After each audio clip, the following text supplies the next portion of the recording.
how to record shows on the Spectrum TV app.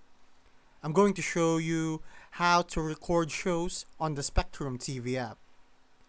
To record shows, you need to have a Spectrum Cloud DVR, which is available with certain Spectrum TV plans. If you don't have it, contact Spectrum to add Cloud DVR to your subscription. Next up is to find the show you want to record. Open the Spectrum TV app, go to the guide, and find the show or movie that you wanted to record. Now let's go ahead and set up the recording. Click on the show, then select record or record series if you want to save all future episodes.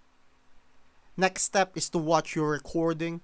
To watch your saved shows, just go to menu, my library, recordings, and select what you want to watch.